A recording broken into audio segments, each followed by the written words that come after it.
राधे राधे। आप सभी को नमस्ते।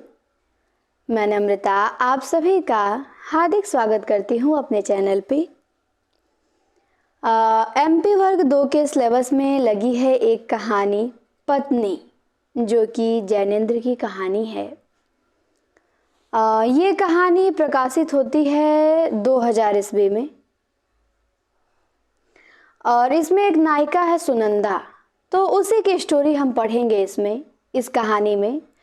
ये चरित्र प्रधान कहानी है पत्नी जैनेंद्र जी की, और सुनंदा नाम की जो महिला है तो उसी के आदर्श चरित्र का इसमें क्या किया गया है, वर्णन किया गया है, जो आप पढ़ेंगे तो आपको पता चलेगा। अच्छी कहानी है और ये कहानी पत्नी धर्म का अर्थ भी स्पष्ट करती है।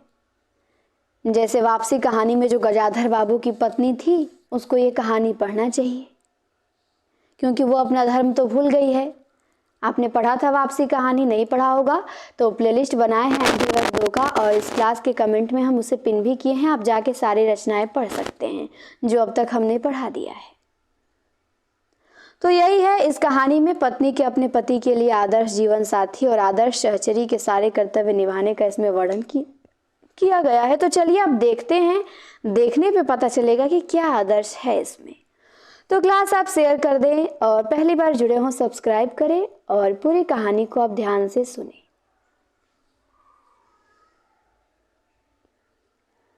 शहर के एक ओर तिरस्कृत मकान, दूसरा तल्ला, वहां चौके में एक स्त्री अंगीठी सामने लिए बैठी है। अंगीठी की आग राख हुई जा रही है। वह जाने क्या सोच रही है। उसकी अवस्था 20-22 के लगभग होगी। वो देह से कुछ दुबली है और संभ्रांत कुल की मालूम होती है। तो यहाँ पे बताया जा रहा है कि शहर में मकान है एक, और उस मकान का दूसरा तल्ला मतलब दूसरा फ्लोर है, और चौके में एक स्त्री अंगीठी, अंगीठी मतलब जो आता है आग का, कोयला का भी होता है या गोईठा का भी होता है, तो उसी को जला के वो लिए हुए बैठी है। जब वो ठंडा होगा अंगीठी तो वो राखी तो बनेगा, तो अंगीठी राख हुए जा रही है। पता नहीं क्या सोच रही है वो।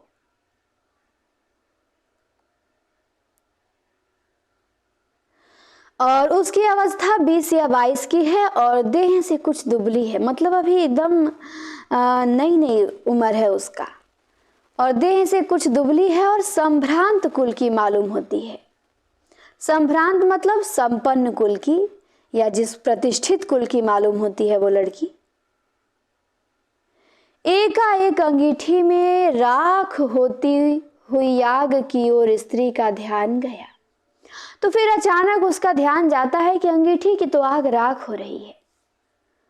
घुटनों पर हाथ देकर वह उठी, उठकर कुछ कोयले लाई, कोयले अंगीठी में डालकर फिर किनारे ऐसे बैठ गई कि मानो याद करना चाहती है कि अब क्या करूं। घर में और कोई नहीं है और समय 12 से ऊपर हो गया है। तो उसको याद आता है अचानक कि अंगीठी मेरी राख हो रही है, तो उसको ध्यान आता है। तो फिर घुटनों पे हाथ देकर उठती है और उठकर जाती है कोयला लाने। कोयला लाके अंगीठी में डाल देती है, फिर किनारे बैठ गई। फिर बैठ के सोच रही है कि अब क्या करूं, कुछ काम था क्या मुझे। और समय 12 से ऊपर हो रहा है।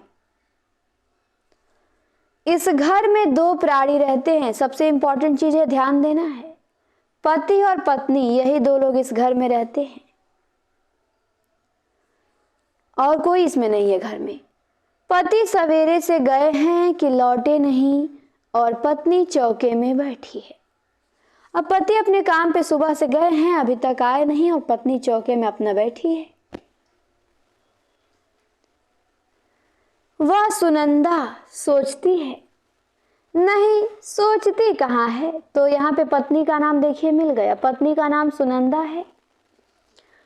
सोचती कहाँ है, आलस भाव से वह तो वहां बैठी ही है।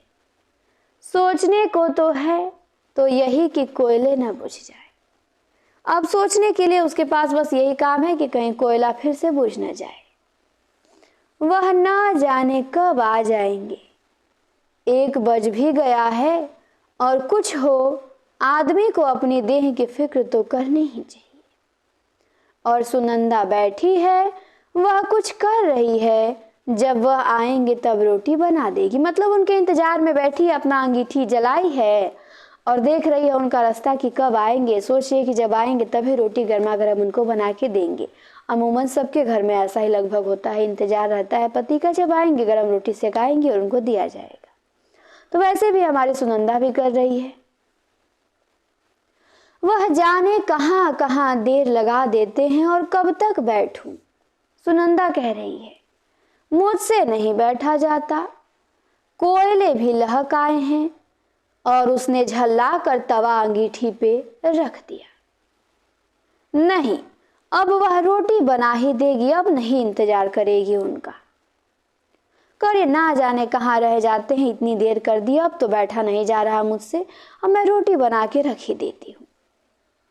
उसने जोर से खींचकर आटे की थाली सामने खींच ली और रोटी बनाने लगी। तो थाली को खींच के अपना रोटी बनाने लगी वो। थोड़ी देर बाद उसने जीने पर पैरों की आहट सुनी। तो उसको थोड़ी देर बाद क्या सुनाई दिया? आहट सुनाई दिया पैरों की। किसका आहट सुनाई दिया?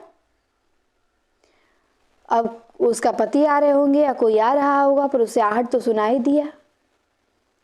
उसके मुख पे कुछ तल्लीनता आई और क्षण भर वह आभा उसके चेहरे पे रह के चली गई और वह फिर काम में लग गई। तो थोड़ा सा तो खुश हुई, उसके चेहरे पे तल्लीनता आई, आभा आई, चमक आई कि लग रहा है वो आ गए, और फिर अपने काम में वो लग गई। कालिंदी चरण पति आए, तो ध्यान देना सुनंदा के पति का नाम क्या था? कालिंदी चरण था, और पत्नी सुनैना, पति कालिंदी चरण। तो कालिंदी चरण आए, उनके पीछे पीछे 3 और मित्र भी उनके आए। ये आपस में बातें करते चले आ रहे थे और खूब गर्म थे। कालिंदी चरण अपने मित्रों के साथ सीधे अपने कमरे में चले गए। उनमें बहस छिड़ी थी। कमरे में पहुंचकर रुकी हुई बहस फिर छिड़ गई। ये चारों व्यक्ति देशोद्धार के संबंध में कटिबद्ध हैं। चर्चा उसी सिलसिले में चल रही है। तो कालिंदी चरण आए और 3 उनके मित्र भी आए, कुल 4 लोग हुए। तो ये देशोद्धार के प्रति क्या है, देश की बातें बहुत करते हैं, देश के उद्धार की, तो उसी में ये सब अपना बिजी हैं। कहते हैं कि भारत माता को स्वतंत्र करना होगा और नीति अनीति, हिंसा अहिंसा को देखने का यह समय नहीं है। मीठी बातों का परिणाम बहुत देखा, मीठी बातों से बाघ के मुंह से अपना सिर नहीं निकाला जा सकता। उस वक्त बाघ का मारना ही एक इलाज है। आतंक, हाँ हाँ आतंक, हमें क्या आतंकवाद से डरना होगा।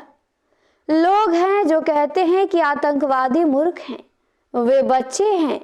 हाँ, वे बच्चे हैं और मूर्ख, उन्हें बुजुर्गी और बुद्धिमानी नहीं चाहिए। हमें नहीं अभिलाषा अपने जीने की, हमें नहीं मोह अपने बाल बच्चों का, हमें नहीं गरज है धन दौलत की। तब हम मरने के लिए आजाद क्यों नहीं हैं? जुल्म को मिटाने के लिए कुछ जुल्म होगा ही, उससे वे डरे जो डरते हैं। डर हम जवानों के लिए नहीं है। तो ये सब अपने देशोद्धार की बातें कर रहे हैं, एकदम गर्म जोशी में हैं कि हम क्यों डरे आतंकवादियों से, डरे वो जो मरने से डरते हैं, जिनको बाल बच्चे प्यारे हैं, हम जवानों के लिए ये डर नहीं है।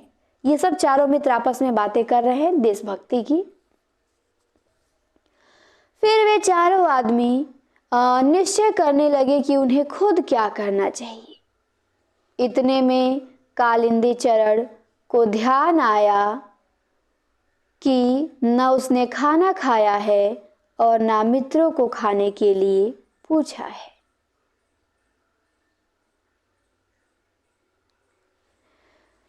इतने में उसने अपने मित्रों से माफ़ी मांग के छुट्टी ली और सुनंदा की ओर चला। कहा कि ठीक है, मैं जाता हूँ, कुछ खाने की व्यवस्था देखता हूँ। और सुनंदा के पास वो गया। सुनंदा थी जहाँ वहाँ है और वह रोटी बना चुकी है। अंगीठी के कोयले उल्टे तवे से दबे हैं और माथे को उंगलियों से टिकाकर वह बैठी है। बैठे बैठे सूनी सी देख रही है, सुन रही है कि उसके पति कालिंदी चरण अपने मित्रों के साथ क्यों और क्या बातें कर रहे हैं। उसे जोश का कारण समझ में नहीं आता। उत्साह उसके लिए अपरिचित है। मतलब जो पत्नी सुनंदा है वो ये सब बातें नहीं समझ पाती है देशभक्ति की, कि जोश उत्साह ये सब होता क्या है, ये सब उसके लिए अपरिचित है। और उसके लिए क्या है, ये दूर की वस्तु है। स्पृहणीय और मनोरम और हरियाली, यह भारत माता की स्वतंत्रता को समझना चाहती है। पर उसको ना भारत माता समझ में आती है, ना स्वतंत्रता समझ में आती है। उसे इन लोगों की इस जोरों की बातचीत का मतलब ही समझ में नहीं आता। जैसे आप ही के घर में कुछ महिलाएं होती हैं, राजनीति के बारे में बिल्कुल जानकारी नहीं होता है, राजनीतिक रूप से वो सक्रिय नहीं होती हैं, तो अब क्या बातें चल रही है बाहर, पति क्या कर रहे हैं, उनको कुछ नहीं पता है। लेकिन ये होना चाहिए, जानकारी होना चाहिए। अब हो भी रहा है, बहुत सी महिलाएं जानकारी हैं, जागरूक हैं, हर चीज़ में, किसी चीज़ में पीछे नहीं रह रही हैं। तो ये जागरूक नहीं थी, इसे नहीं पता था कि ये सब होता क्या है। लेकिन फिर भी उत्साह की उसमें बड़ी भूख है, जीवन की हौस उसमें बुझती सी जा रही है, पर वह जीना चाहती है। उसने बहुत चाहा है कि पति उससे भी कुछ देश की बातें करे, पर उसमें बुद्धि तो जरा कम है। फिर धीरे धीरे क्या वह भी समझने नहीं लगेगी। सोचती है कि कम पढ़ी हूं तो इसमें मेरा क्या कसूर है, अब तो पढ़ने को मैं तैयार हूं। लेकिन पत्नी के साथ पति का धीरज खो जाता है। खैर, उसने सोचा है उसका काम तो सेवा है, बस यह मानकर जैसे कुछ समझने की चाह ही वह छोड़ दी है। तो अब ये चाहती है कि जैसे सबसे वो बातें करते हैं देशभक्ति की या समझाते हैं, वैसे मुझे भी वो समझाते तो मानती हूँ मेरा दिमाग कम है। सुनंदा कहती है, मानती हूँ दिमाग कम है मेरा, लेकिन मैं धीरे धीरे तो समझूंगी। मैं पढ़ी कम हूँ, लेकिन इसका मतलब क्या, इसमें मेरा क्या कसूर है। बिल्कुल सही बात है, उसके घर वाले उसको नहीं पढ़ाए होंगे, नहीं पढ़ी है वो, लेकिन अब तो वो पढ़ने को तैयार है, तो उसके पति को उसे पढ़ाना चाहिए। पर पति उस पर ध्यान नहीं देगा। पति कह देगा, तुम क्या समझोगी देशभक्ति राजनीति की बातें, ये औरतों के बस की बात नहीं। ये सबको सुनने को मिलता होगा। तो फिर सोचती है कि छोड़ो। सुनंदा सोचती है कि मेरा काम तो पति की सेवा करना है, मैं क्यों फालतू का सोच रही हूं। वह अनायास भाव से पति के साथ रहती है और कभी उनकी राह के बीच में आने की नहीं सोचती। वह एक बात जानती है कि उसके पति ने अगर आराम छोड़ दिया है, घर का मकान छोड़ दिया है, जानबूझ के उखड़े उखड़े और मरे मरे जो फिरते हैं, इसमें वो कुछ भला ही तो सोचते होंगे। इसी बात को पकड़कर वह आपत्ति शून्य भाव से पति के साथ विपदा पर विपदा उठाती रही है। पति ने कहा भी है कि तुम मेरे साथ क्यों दुख उठाती हो, पर सुनकर वह चुप रह गई। सोचती रह गई कि देखो यह कैसी बात करते हैं। वह जानती है कि जिसे सरकार कहते हैं वह सरकार उनके इस तरह के कामों से बहुत नाराज है। सरकार सरकार है, उनके मन में कोई स्पष्ट भावना नहीं है कि सरकार क्या होती है। तो पत्नी के साथ इनका पति कालिंदी चरण कहता भी है कि तुम मेरे साथ इतना दुख क्यों उठाती हो, थोड़े क्रांतिकारी टाइप के हैं ये, अपना घर और भी मुझे लग रहा है छोड़ ओढ़ दिए हैं। तो सुनंदा भी उनके साथ उठा रही है कष्ट, तो वो कहते भी हैं तुम मेरे साथ क्यों उठा रही हो। तो ये कुछ जानती समझती नहीं है, लेकिन हाँ ये है कि पति का साथ नहीं छोड़ती है। पर यह जितने हाकिम लोग हैं वह बड़े जबरदस्त होते हैं और उनके पास बड़ी बड़ी ताकतें हैं। इतनी फौज, पुलिस के सिपाही और मजिस्ट्रेट और मुंशी और चपरासी और थानेदार और वायसराय, ये सब सरकार ही तो हैं। आखिर इन सब से लड़ा कैसे जा सकता है, ये सुनैना सोचती है। कहती है ये सब सरकार हैं, पुलिस, फौज, मजिस्ट्रेट, मुंशी, चपरासी, इतने सरकारों से कैसे लड़ा जाएगा। फिर कहती है कि हाकिम से लड़ना ठीक बात नहीं है, पर यह उसी से लड़ने में तन मन बिसार बैठे। सुनंदा कहती है कि हाकिम से लड़ना ठीक बात तो नहीं है, पर अपने पति को कहती है पर ये जो है उन्हीं से लड़ने को एकदम मन बैठाए हैं। खैर, लेकिन ये सब के सब इतने जोर से क्यों बोलते हैं, उसको ये बुरा लगता है। सीधे साधे कपड़े में एक खुफिया पुलिस का आदमी हर दम उनके घर के बाहर रहता है। ये लोग इस बात को क्यों भूल जाते हैं, इतने जोर से क्यों बोलते हैं। कहती है सुनंदा कि ये लोग बातें करते हैं तो इतने जोर से क्यों करते हैं। हमेशा एक पुलिस का आदमी जो खुफिया है, सीधे अपना पुलिस ड्रेस में नहीं रहता है, सादा ड्रेस में पहन के इनके घर के बाहर घूमता रहता है और ये लोग तेज से बातें करते हैं। सुनंदा को अच्छा नहीं लगता है कि कहीं वो सुन लिया पुलिस तो। बैठे बैठे सुनंदा इसी तरह की बातें सोच रही है और कह रही है कि देखो अब 2 बजेंगे, उन्हें तो ना खाने की फिक्र है अपनी और ना मेरी फिक्र है। मेरी तो खैर कुछ नहीं, पर अपने तन का ध्यान तो उनको रखना चाहिए। ऐसी ही लापरवाही से तो वह बच्चा चला गया। उसका मन कितना भी इधर उधर डोले, पर जब अकेली होती तब भटक भटक कर वह मन अंत में उसी बच्चे के अभाव पे आ पहुंचता है। तब उसे बच्चे की वही वही बातें याद आती हैं। वे बड़ी प्यारी प्यारी आंखें, छोटी छोटी उंगलियां और नन्हे नन्हे होठ याद आते हैं। अटखेलियां याद आती हैं और सबसे ज्यादा याद आता है उसका मरना। ओह, यह मरना क्या है, इस मरने की तरफ उससे देखा नहीं जाता। यद्यपि वो जानती है कि मरना तो सबको है, उसको मरना है, उसके पति को मरना है, पर उस तरफ भूल से क्षण भर देखती है तो भय से भर जाती है। यह उससे सहा नहीं जाता। बच्चे की याद उसे मत उठती है। तब वो विह्वल होके आंख पोंछती है और हठात इधर उधर की किसी काम की बात में अपने को उलझा लेना चाहती है। पर अकेले में वह कुछ कर रह रह के वही याद, वही मरने की बात उसके सामने हो रही है और उसका चित्त बेबस हो जाता है। वह उठी, अब उठकर बर्तनों को मांज डालेगी, चौका भी साफ करना है। तो मुझे लगता नहीं है इसका एक बच्चा था जिसका मुझे निधन भी हो गया है, तो अब अकेले है तो बार बार उसकी याद आती है। सोचती है कि मरना तो सबको है, लेकिन जब भी उसके बारे में सोचती है तो भय से इसकी आंखें एकदम भर आती हैं। तो फिर उठती है और कहती है कि उठ के बर्तनों को मांज डालेगी, चौका भी साफ करना है। ओह, खाली बैठी मैं भी क्या सोचती रहती हूँ। तो जब तक इतना सब सोचती है, कालिंदी चरण चौके में घुसी। सुनंदा कठोरता पूर्वक सोने को ही देखती रही, उसने पति की ओर नहीं देखा। कालिंदी ने कहा, सुनंदा, खाने वाले हम 4 हैं, खाना हो गया?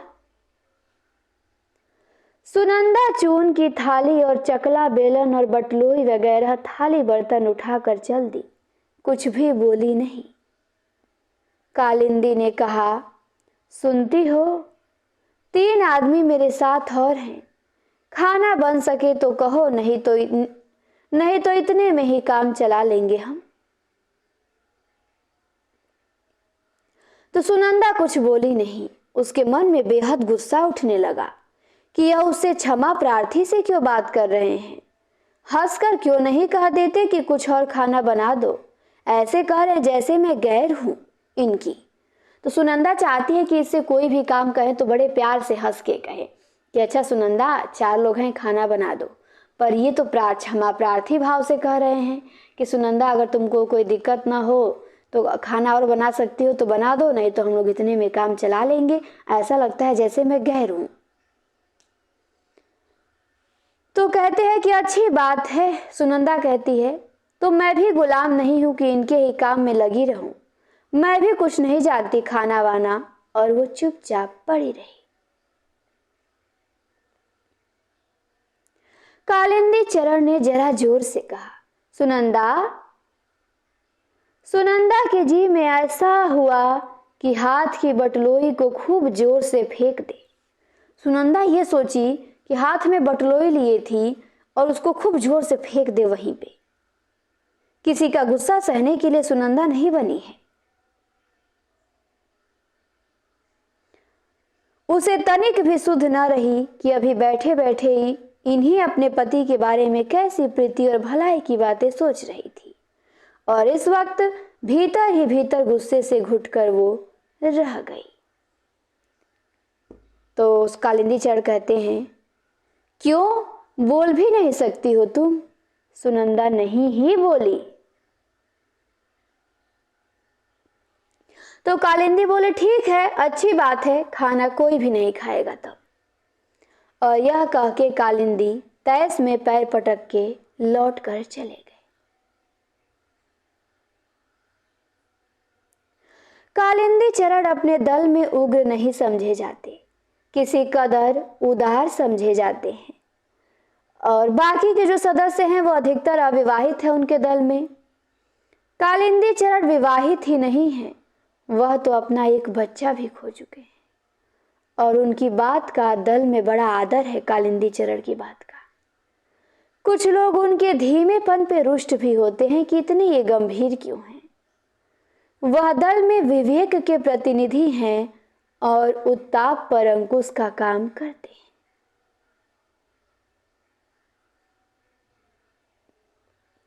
बहस केवल इतनी बात पर थी कि कालिंदी का मत था कि हमें आतंक को छोड़ने की ओर बढ़ना चाहिए। आतंक से विवेक कुंठित होता है और या तो मनुष्य उससे उत्तेजित ही रहता है। तो जो चारों मित्र थे उनमें बहस किस बात पे थी? बहस थी आतंक को छोड़ने के लिए। कालिंदी चरण कहते हैं कि आतंक जो है इससे मनुष्य हमेशा कुंठित ही रहता है और उसका विवेक खो जाता है, तो वो छोड़ने को कहते हैं कि या तो आतंक के भय से मनुष्य दबा रहता है और ये सब स्थितियां श्रेष्ठ नहीं है। कहते हैं कालिंदी चरण कि हमारा लक्ष्य बुद्धि को चारों ओर से जगाना है, उसे आतंकित करना नहीं है। सरकार व्यक्ति और राष्ट्र के विकास के ऊपर बैठ के उसे दबाना चाहती है। हम इसी विकास के अवरोध को हटाना चाहते हैं और इसी को मुक्त करना चाहते हैं। आतंक से वह काम नहीं होगा जो शक्ति के मद में उन्मत्त है। असली काम तो उनका मद उतारने और उनमें कर्तव्य भावना का प्रकाश जगाने में है। हम स्वीकार करें कि मद उसका टक्कर खा के चोट पाकर ही उतरेगा। यह चोट देने के लिए हमें अवश्य तैयार रहना चाहिए, पर यह नोचा नाची उपयुक्त नहीं। इससे सत्ता का कुछ बिगड़ता तो नहीं, उल्टे उसे अपने औचित्य पे संतोष हो आता है। तो इसी बात की बहस थी इन सब में। तो आगे देखिए, आगे देखते हैं हम। तो हम यहाँ थे कि पर जब सुनंदा के पास से लौटकर कालिंदी चरण आया तब देखा गया कि कालिंदी अपने पक्ष पे दृढ़ नहीं है। वह सहमत हो सकता है कि हाँ, आतंक जरूरी भी है। जब सुनंदा उसकी बात नहीं सुनती है, कुछ जवाब ही नहीं देती है, तो गुस्सा हो जाता है और आता है। तो अब ऐसा लगता है कि पहले तो आतंक के पक्ष में नहीं था, पर अब गुस्सा में तो कह रहे हैं हाँ, आतंक भी जरूरी है।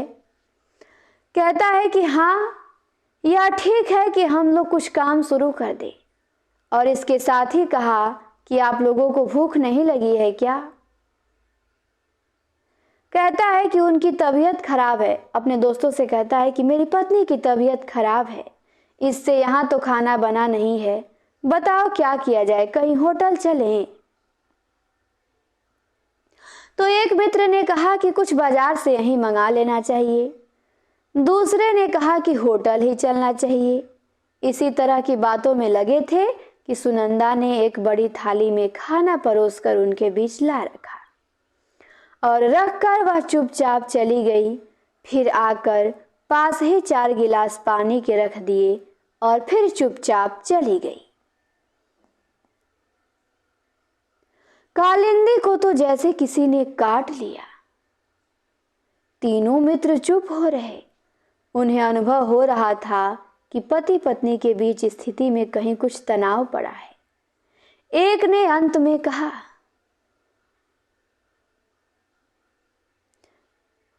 कालिंदी ने झेप कर कहा कि मेरा मतलब काफी नहीं है।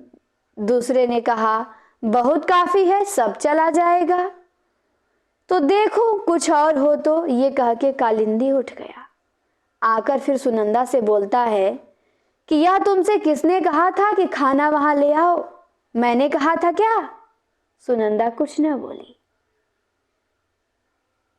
कहता है चलो जाके थाली उठा के लाओ, हम में से किसी को यहां नहीं खाना है, हम होटल जाएंगे। फिर सुनंदा नहीं बोली। कालिंदी भी कुछ देर गुम खड़ा था। तरह तरह की बातें उसके मन में कंठ में आती थी।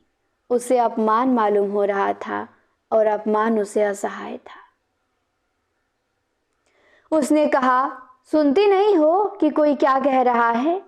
क्या हो गया है तुमको? सुनंदा ने मुंह फेर लिया।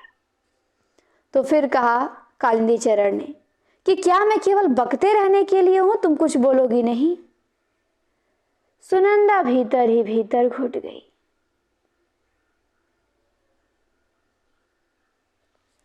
उसने कहा कि मैं पूछता हूं कि जब मैं कह गया था तब खाना ले जाने की क्या जरूरत थी? सुनंदा ने मुड़कर और अपने को दबा के धीमे से कहा, खाओगे नहीं? 1 तो बज गया है।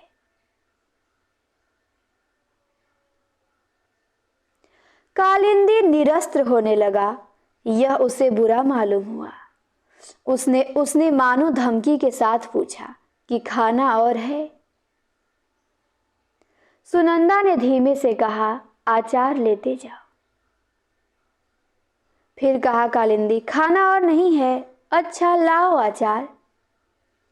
सुनंदा ने अचार ला दिया और कालिंदी अचार लेके चला भी गया। सुनंदा ने अपने लिए कुछ भी बचा के नहीं रखा था। उसे यह सूझा ही न था कि उसे भी खाना है। अब कालिंदी के लौटने पर उसे जैसे ही मालूम हुआ कि उसने अपने लिए कुछ भी बचा के नहीं रखा है, तो वह अपने से रुष्ट हुई। उसका मन कठोर हुआ, इसलिए नहीं कि उसने क्यों नहीं बचाया। इस पर तो उसमें स्वाभिमान का भाव जागता था कि चलो मैंने भले अपना पेट सूना रखा, लेकिन अपने पति के दोस्तों को, अपने पति को तो खिलाया। लेकिन उसका मन इसलिए कठोर हुआ कि वह इस तरह की बात सोचती ही क्यों है। छी, यह भी सोचने की बात है। और उसमें कड़वाहट भी फैली। हठात यह उसके मन को लगता ही है कि देखो, उन्होंने एक बार भी नहीं पूछा कि तुम क्या खाओगी। लेकिन सुनंदा के मन में ये तो बात आता ही है कि वो खाना लेके गए, खाए, मित्रों को खिलाए, लेकिन उसके पति एक बार भी नहीं पूछे सुनंदा से कि तुम क्या खाओगी, तुम्हारे लिए है कि नहीं खाना। तो कहती है कि क्या मैं यह सह सकती थी, कहती है कि क्या मैं यह सह सकती थी कि मैं खाऊं और उनके मित्र भूखे रहें? पर पूछ लेते तो उनका क्या जाता। मतलब पूछना चाहिए, पूछने से ही रहता कि चलो इनकी हमारी फिक्र तो है, वो खुश होके भूखे रह लेती। लेकिन उन्होंने पूछा नहीं। इस बात का बड़ा इसे कष्ट था। इस बात पर उसका मन टूटता सा है, मानो उसका जो तनिक सा मान था वह भी कुचल गया हो। पर वह रह रह के अपने को स्वयं अपमानित कर लेती हुई कहती है, छी छी सुनंदा छी, तुझे ऐसी जरा सी बात का अब तक ख्याल होता है? तुझे तो खुश होना चाहिए कि उनके लिए एक रोज भूखे रहने का तुझे पुण्य मिला है। मैं क्यों उन्हें नाराज करती हूँ, अब से कभी उनको नाराज ना करूंगी। वह कहती है कि पर वह अपने तन की सुध तो नहीं रखते, यह भी ठीक नहीं है, मैं क्या करूं। और ये सब बातें सोच के सुनंदा बर्तन मांजने में लग गई। उसे सुन पड़ा कि वे लोग जोर जोर से बहस करने में लग गए हैं और बीच बीच में हंसी के कहकहे भी सुनाई दी। ओह, सहसा उसे ख्याल हुआ कि बर्तन तो पीछे भी मल सकती हूँ, लेकिन उन्हें कुछ जरूरत हुई तो। यह सोच झटपट हाथ धो वह कमरे के दरवाजे के बाहर दीवार से लग के खड़ी हो गई कि वहां पे खड़ी रहूंगी तो कुछ जरूरत होगा, कुछ खाना कम बेसी होगा तो दे दूंगी मैं, बर्तन तो मैं बाद में भी धो लूंगी।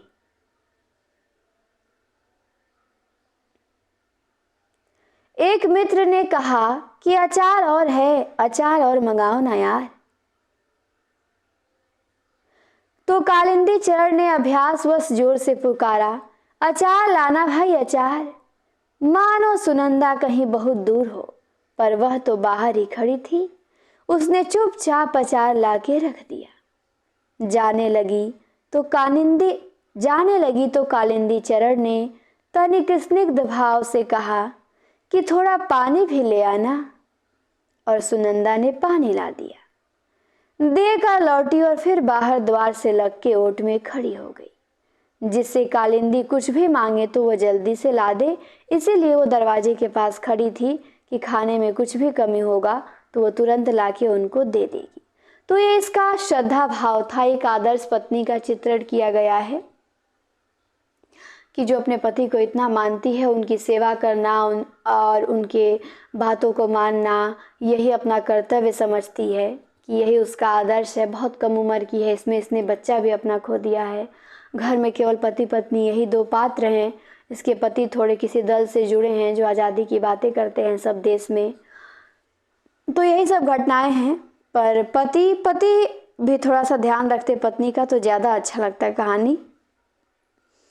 पर सुनंदा इसी को अपना कर्तव्य समझ रही है और ऐसा होता भी है। सारी जो पत्नी होती है बहुत कम ही, और आजकल कुछ ऐसी भी होती हैं। समय बदल भी रहा है कि इतना आदर भाव रह भी नहीं गया है, और बहुत लोग हैं जो आदर करते भी हैं, तो ऐसा नहीं है। मेरा मानना है बैलेंस बना के रहना चाहिए। बराबरी का रिलेशन है, ना कोई कम। जितना आप सम्मान दे सामने वाला भी आपको उतना सम्मान दे। तो कालिंदी चरण को भी सोचना चाहिए था, उनको भी पूछना चाहिए था अपनी पत्नी को कि आपके लिए भी कुछ खाने को है कि नहीं है।